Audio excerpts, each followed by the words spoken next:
My name is Merle Keppel, and I'm married to Rhonda. We have two daughters, Lauren and Natalie, two grandchildren, and another one on the way we're excited about.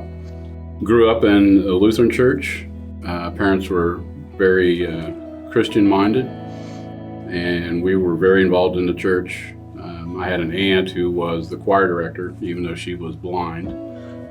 One of the first things that really made me realize how real God is that a person in her situation could just do all the amazing things she did.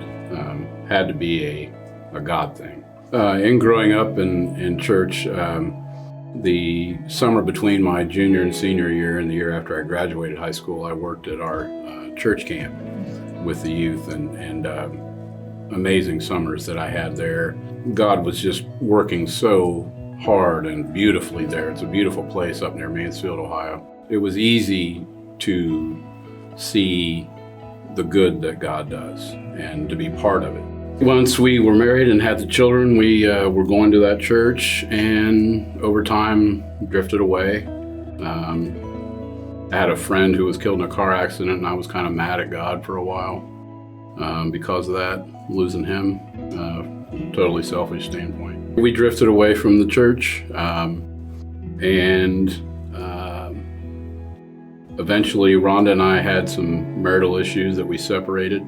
During that time, I went out to Missouri to help a friend install some cabinets and countertops in his biological mother's home. She is the woman in the movie Breakthrough. Her son had fallen through the ice and was under the ice for 45 minutes. Basically was declared dead at the hospital. She prayed over him, and he's here with us today with no side effects. Absolutely amazing story. If you haven't seen it, it's worth seeing the movie. It fell to me to drive her back to the house once all the cabinets and things were picked up. She had heard of Rhonda and I being separated and prayed with me. Upon returning home, Rhonda was willing to talk about things, and major praise to the Lord. We reconciled and are in a better place than we've ever been. Once we returned from Missouri, where we were, and we started talking, and it was just right. The timing was perfect, and Joyce praying over us evidently had an effect, because here we are in a great place and enjoying being here and part of this faith family. It's just truly been amazing. I got back and we started talking. That's when I started coming to First Light. It has just been a blessing to our entire family ever since then. I just can't get over how welcoming and loving everyone here is. Being part of the small group with Ed Coons and the people in that group, they just accepted us with open arms. I mean, here was this guy coming in that they maybe hadn't heard some great things about, because Rhonda and I were separated when she started coming here. But you'd have never known that. I mean, they open arms as soon as the minute I was there. And it's been that way ever since. Good friends are hard to come by. And to be able to learn about Christ and just experience the whole thing with those folks are, again, I can't put a price on that. It's made my life so much better.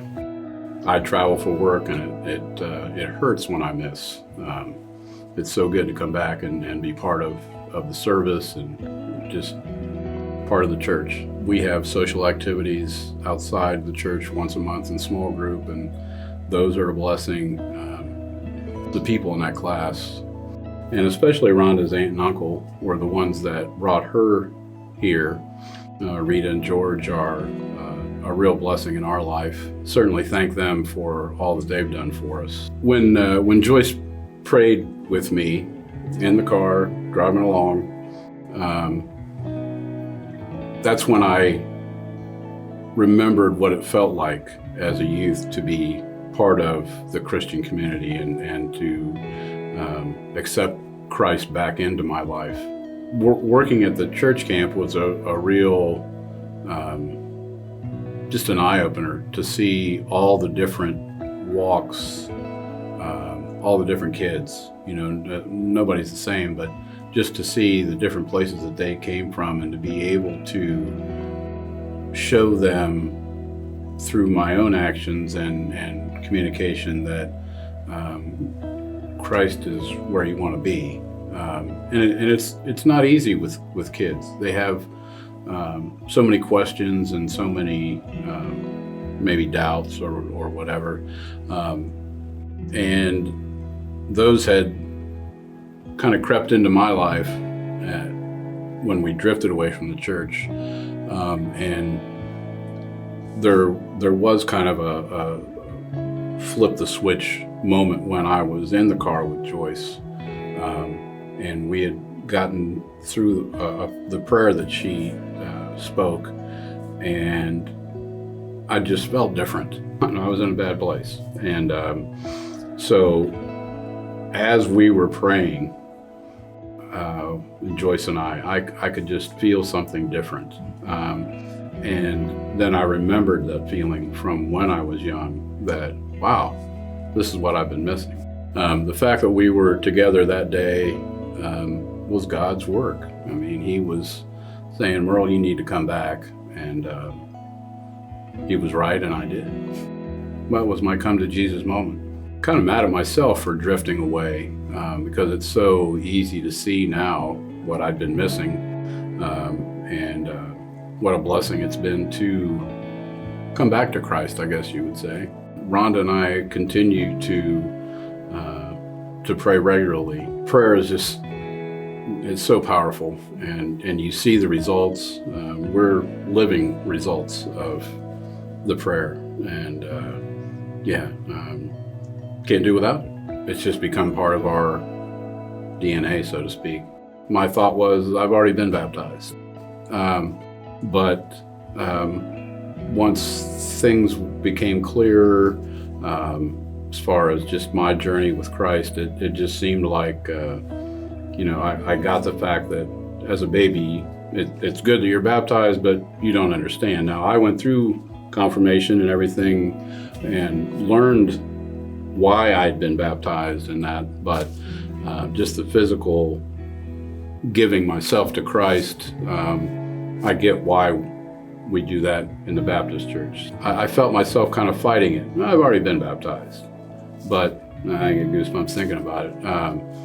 It was just easy to say, yeah, that's the right thing to do now. At this point in my life, it's let everybody know that I'm giving my life to Christ. So one of the blessings that I haven't mentioned is a men's group Bible study that I go to on Monday mornings.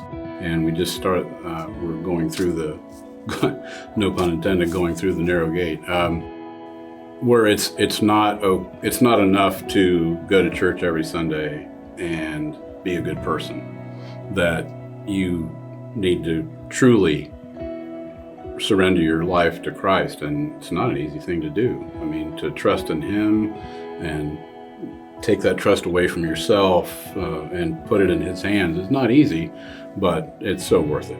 If you're on the fence, or you're one of the people that think being good and coming to church every Sunday is enough, I got news for you.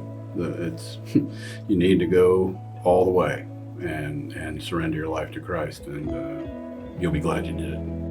I'm Merle Keppel, and I am a child of Christ, and proud to be so.